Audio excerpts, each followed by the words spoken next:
Hello, everybody, and welcome to BWF Solicitors Facebook platform and all of the other platforms that we are streaming on.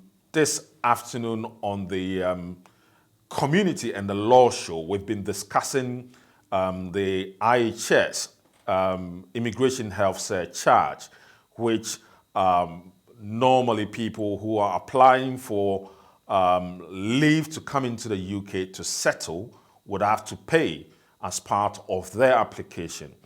So it's a levy which was introduced back in 2015, April, by the government. And the idea is for people who are applying to come to the UK to settle, to contribute towards the NHS, so that if they come to the UK and for whatever reason they would need to access our health system, they would have made contribution towards it already, and so they wouldn't be charged for that service. Now, we've looked at people who are supposed to pay for that fee and those who are not supposed to pay. So let's look at, first of all, those who would not be required to pay that levy.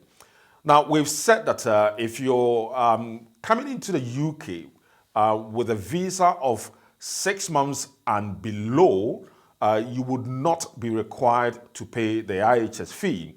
So typically, if you're traveling to the UK and you're coming here for visit, then you would not be required to pay the IHS fees.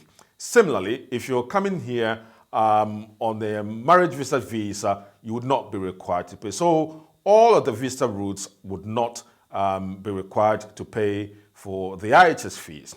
However, if you're applying to come to the UK on the basis of your familial relationship with somebody who is settled here in the UK, and you are applying for leave for more than 6 months, then you'll be required, as part of your application, pay for the IHS fees. So for instance, you have a partner who is settled here and you're applying for a spouse visa to come and join this partner here in the UK. You would be required to pay the IHS fees. Similarly, if you're coming here as a student, you'll be required to pay it. All the people that are entering with a Tier 2 visa will be required to pay as well. Now, those who are not required to pay, again, would include people who have indefinite leave to remain here in the UK or are applying for indefinite leave to remain here in the UK. If you're somebody who has got a permanent residence under the old style EEA regulation 2016, you would not be required to pay for the IHS fees. And if you're EU national, you are not required to pay the IHS fees. Somebody who is in the army and their dependents would not be required. So there's a whole lot of people who are exempt from paying the IHS fees.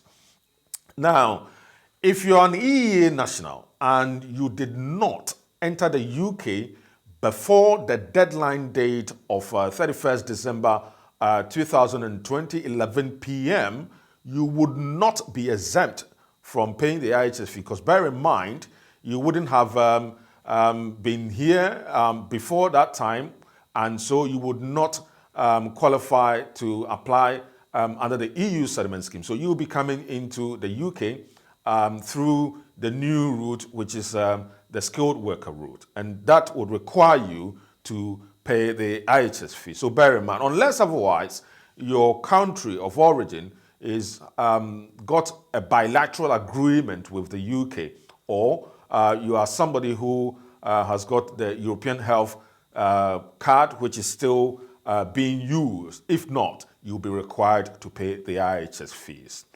Now, we've said that there are certain category of people who would be entitled to refund after they've paid for the IHS. We've looked at those who are on a Tier 2 visa, and so they are working in the health and care industry here in the UK.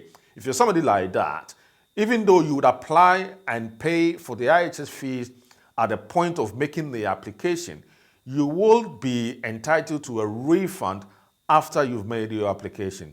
So since March 2020, the government has been lenient enough to give that concession to our people who are working in the healthcare industry. Now, what we've said is that if you make the application for the refund, unfortunately, you don't get the whole money back. What you do get is a bit of that money every 6 months. You would have to apply every 6 months to get some of the money back. You would have to provide your pay slips, provide your national insurance number, provide a letter from your work to demonstrate that indeed you're working in the industry. Now, how much does it cost for you to pay your IHS? Since October 2020, the IHS fee has been basically increased from what it used to be. It used to be £1,000. It has increased, unfortunately, from last October 2020. And so now if you're a child below the age of 18, for every year that you're applying for leave to remain, you would have to pay £470. And if you're an adult, you would have to pay £624. It works out to about £1,560 for an adult who is applying for a typical 2.5 years leave to remain here in the UK. So please, this is what we've been discussing in a nutshell.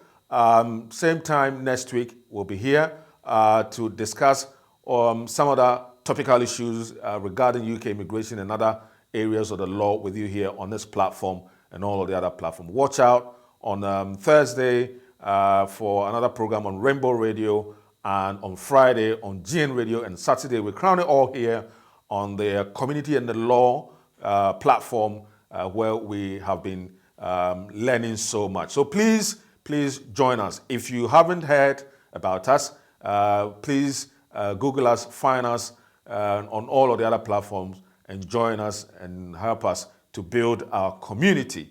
BWF Solicitors, we are located at the 4th floor of Anna House, 214 to 218 Seven Sisters High Road in Tottenham, and the postcode is N154NP.